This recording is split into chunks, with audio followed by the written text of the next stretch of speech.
Abusema mu akwaba amfamra Nyansapo kasa fidie so. Uteme nka chem hu mache nanso so pani so mfodo so aye nyina ebre ni ntitore bia ya na aja. Adwuma ne do so. Tie kwa ne asan ba. Nanso so sede Nyansapo amamre ne amane atie no oyedan a oyi firi menye nti na me se da bia me ka me se opa amamre ne amane ya Nyansapo ho na dua ne kase ne nyina dutan ne ho ne si ne mu enua yaka wo hu bia osu bia se me bi dua ne man ne mu dutan na kasa de Nyansapo kasa mfoni so na wo midin ede na jamfi edutwum ene nso yasan so ahia ye ba bedi nkomo na hwese titi ha no hu enua ne ade bebre na ene nkomo ne titiriw ye dua bi hu asema aba besi dua asema aba ene nkomo ne bedi ntina ne hu se ye ti nua ase enua bebre ene wa ha no no nti besa mu akwaba biem na maka to se koso a na hwe Nyansapo TV na ebeboa ama ohu amamle ene wa mane ene ne ma se woye ene de wuntimi nye na ande nkomo ne titiriw ne kase nyina ne se ye be ko Feyiase ne akwa kodi nkomo Feyiase nkomo ne nyina ne se besi bia esi ho a esi wonom emfia hasa ani dumiensa 113 years ana besi no adi mfie ahasa ani dumiensa ebi mo se mfie ahasa besu mfie ahasa ne mienu ne mum Nyansapo de nyaka kire wa de yaka kire no na tie mfie ahasa ani dumiensa ana saa besi no ebeso ekwan efa so a besi ne baaye no gibre na wo gibre no watie no wahwe no na won so wa share wo subscribe channel na Nyansapo TV na wa share na obi a ono so enim amamre ne amane ne abakosema efa Feyiase kuro ne besene ho no onso anya bia hwe na memfa won sha mfiri a ye ka kuro Feyiase a Feyiase ye kuro a ene ye dua biase ye odua kasie bi ho eso aba na aba no ewowa ayenti atenti ya emu odu ko enkuro nketo no na edi obi ade nim dua no ye fe nufotene saa dua eso aba ye fe nufotene no saa dua no ene ye fe ne Feyi dua ye wonkuro mebre ho a ye kire no nua biase eno nti ye de saa nua no din ena tutu nkuro no kuro bi te se okọ adwuso a onye kire no besen biase nti ye fre no besen ase okọ sekreduma se onkwa ne sekreduma se na din nye sekre eye sekche ye odue bo fe ne sekche dom sekche no ase no nkwachichi kuro no do onkwachi wo wie no gofo bu so o se sekche dom no na amaye sekche ne na adom ya ye te na ase yi na nso na omfre ne sekreduma na mu dua ne edi ne ye sekche dua ne di ye sekche etretre dua kese ase no nkwachichi kuro no okọ kuro bi se kontan ase a eno so kontan so dua bi ase no nkwachichi kuro bi di dua bi efe na akontan okọ dua akontan si wa ne nane ya miensa na ase da ho enua nyina na te ba bi na omso omu to bi omote omo na omma no obusafo nyina etuma kwotena bi foforo na dua akontan de wo se okwa won san ma bi mu de o se ba bi a ote no one ne ma na omokọ fe so omokọ mu nsan ma bi mu omokọ chini ya omanya ba bi antana so omsa ba bi omote na do bedu omokọ ma ja omo na eguo enti e ma ne baba ne na mu miensa de si ba bi se de be ya ne nan ka ajanan na ono ane ne ma ne nananom eja na ho no saa dua akontan no ase de ji kuro akontan kontan ase ne efe ne kontan nti won kuro bebre de saa pepepe ne tie se ye kekere kuro Feyiase no on kekere saa dua na efe ne Feyi a so aba efe nufotene no kekere wa ase na nti ere ma efe ne se Feyiase ko Feyi dua na ase no kekere kuro no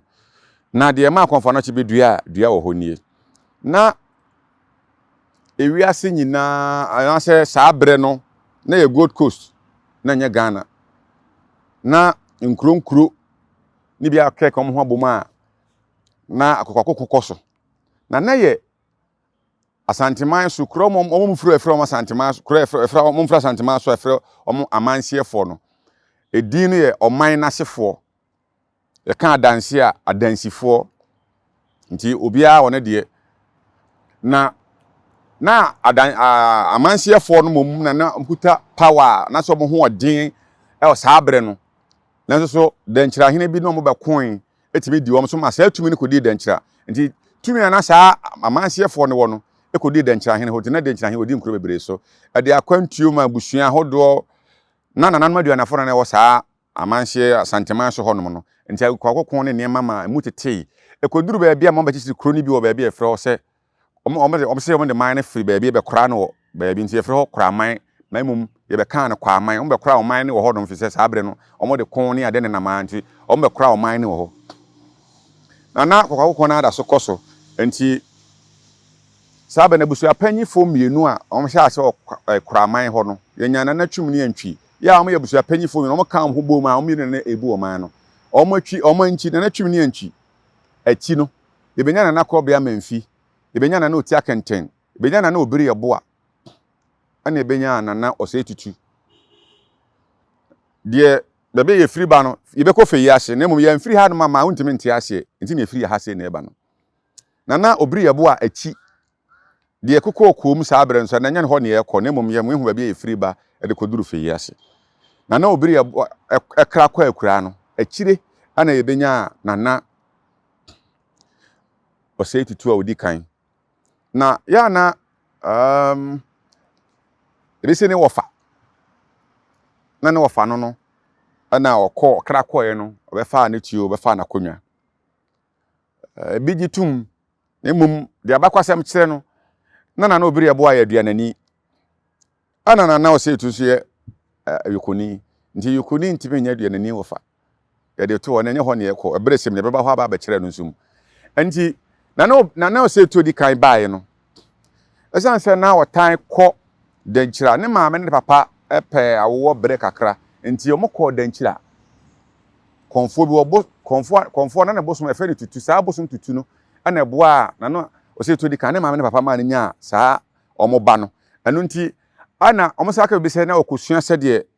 yedi hina na se amamu no anu nso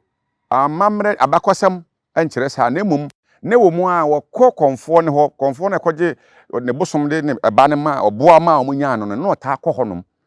nti de edin tutu no efiri dankyira ana yede wosai ne kan ho de ma no nti na wota akọ honom nti ho okọ oba emu ana nana obiri ebo a ekra akọ akura nti ye frɛ nse womra akonya na abafie omra medi akonya obedi akonya no wieye no ebra wowo ota akọ dankyira no na ya ka asemato konfo ye frɛ no kwa me frempon na dodo edin adodo na nim konfo anoche ya ka asemato no so woni kurum awukugwa okrema mu se ono abonitirimu po se obekọ dankyira akwa akotu dankyira hene wabra na wonka da awonwade ne ma no ye ntina kurumfo ono ne kurumfo ne koka asasem ne to no so e kan se ni bi ka ho nti fa nto afidie so nti ama e be fa ne free awukugwa okrema mu akuyapem ade ne kọ dankyira koto pam e ka se do bi atopam a Ghana ha ana Burundi meka se condemn prison nti yede ne koto honom no honom na tahu na se to di kan nti ohun no e ka kire nse enche akonya beto beko akodi edi so kodu a kai me nti na ohun no saa na nkomodi ma ne ko hun no na o koyen se okay yo mate nti nkomse no kan ne ba mu no now akakọ befa so befa na befa konfa no chede na free denchramem ednaba kwaman sabre no sabe na nka bomu nya mai ednaba kwaman no ye kwaman hene enti okọ ohina na ote akonya so denchra sabre no kaka chensa na odaroma edmadi akonya ebisi oka se opobi de na besom ama na besom no na yi ni ma no ne mo ka chensa opobi de na bọ ne ho atena se efi se ye ma na akonya kase se o medi oni kurum nti yede ka se we abrante kura da pam enche yebeja na kwanti so opobi de ne ho abo ho atena se de na efa ne kọ ekwan na se tu efa so wonya konfa no che ade ne ba kwaman sabre no ombeduru ye no nka omo ye ya ma nkuro na atwa ho ahia na omo bemben no omo ka omo bom wie no omo kọ ko edi kan omo sabre do mafo a na kwaman ho no omo de ko tata omo na no omo no di kan no omo ko ye omo kọ sa ko na nkunimdie baaye no de kọ mu wo kunum ni ade da nye ho ne ye kontie ne ye kọ Feyiase ntie ne Feyiase kwan so de ma Feyiase baaye nti na ma ye nam so aye kọ Feyiase ye nka de kọ mu wo kunum ni ayi no ana omo nka bomu ni ba wie ye na omo kọ do ma ko no kọ di nkunim no On ba no pese sabe nya mo da so che denkyirase ti so no mo denkyirase aye kon na so mo di kunim di ana se mo yo mo ho fi denkyirase ana denkyirahene te se de di kan o ma ye nkabomu o ma mo na mane ono so adaduane bia kwaside bia mo firi akokosom wo ho eye den na ma ye nkabomu ma mo na mane enu ye de di kan eto so bi mo san so nya kokodu akokon enu so ma mo na mane enu nti osoma akofo ba akon ana odi bofo ba akoka ho se omeka nche na se tutu se saa sebiem sebieson de oma ye ne aniamo ho sem se ono akokon no ama na mane enu nti asotwe odi ma wo muni ahemfuna omudi anim ko okon ne bi ni obia mfa ne yere panyini eni akofo ne bofo na chi no mfa ne mra na obia nso mfa sika kokko enwu ya awam omfa mra no na obia mfa ne yere nka ho mfa mra no dankyira nti na setu ati asem no omoche okofo no ya wo ye worry bo ni be ka se worry no omoche ni kun no ana bofo no so omofa omotutu abe no motwa ne nsa no ne mogya so gu so ana omode nkra na setu di nkra ma bofo ne se ya ka se bofo ya messenger be ya asoma nsa nkoka bebi nkyere obi messenger okashe se okwa ka kire ne se o ma ne yiri brebre efiri dankyira eba me so ma me yiri amane aba di brebre ama amane ama eye ahemfuni mienu omo yiri okwa onka nkire ne onka kire se o ma ne yiri brebre efiri dankyira ba de ono so ba na yiri amane efiri kwaman akọ nti ye na nti daka ne bu fui se biam se beso se tu an obanam hanum ne wakodi hne se me na na me yesi ana de nkra no de ma suma bofo ne chese o asante ne asai kon so de nkra ne kodure no de nchafo boabo o mo hu asante so boabo o mo hu na asante ho boabo adum no ne ma kom e koduru se je sa ahemfo miensa de o mo hu ma enanye ho ne ye komi mo omudin yo fi se nye ho ne ye ko na ye twam ahemfo miensa de o mo hu man se de be ya nkudimdie beba ekoduru se na se tu kokon ni bia asante bedi nkunim na nso so nkunim na chi no nanso achi na se tu be kra kwa akura aya na matise obi se ahemfo do mo maaye no obo na ajesu di kopem ana obo na twebo akodua ana nipa ne sa akobo na abo ahianantuo bo ahianantuo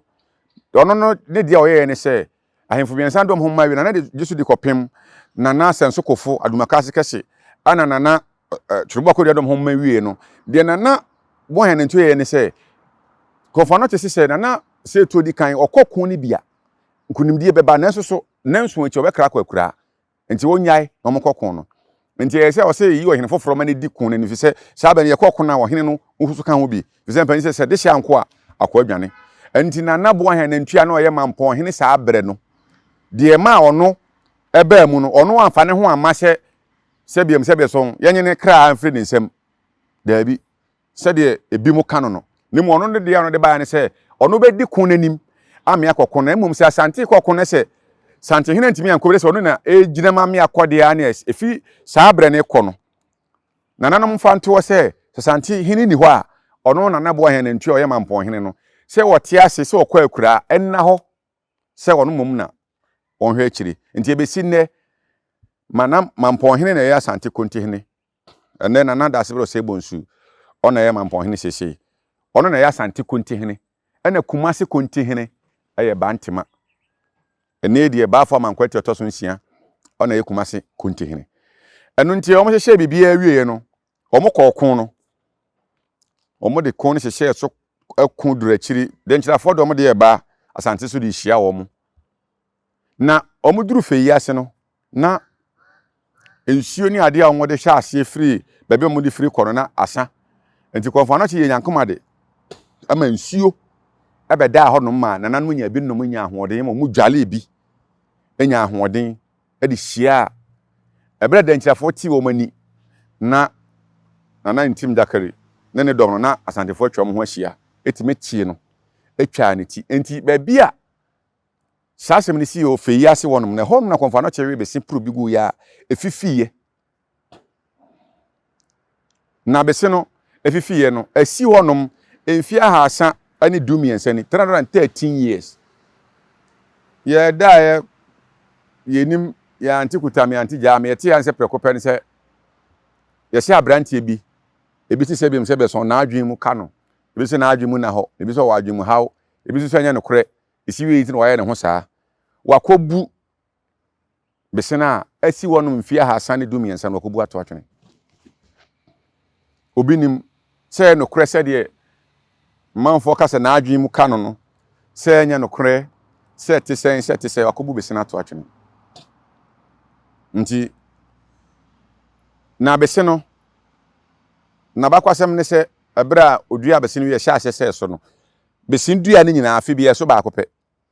eso ba akopɛ sei na eso aba ba akopɛ wo ne konkodum na eso konkodum ne se wo bie mu a ya ne wo ade bi nti wo bie firi ne huro no mu a bese ba akono ɛfan efufuo na ɛfan ekɔkɔ nti esa amfie dodo ade asi wonom ade botaya a ode dua bese no se ɛhɔ ana Asante wom de nkyɛ ne die so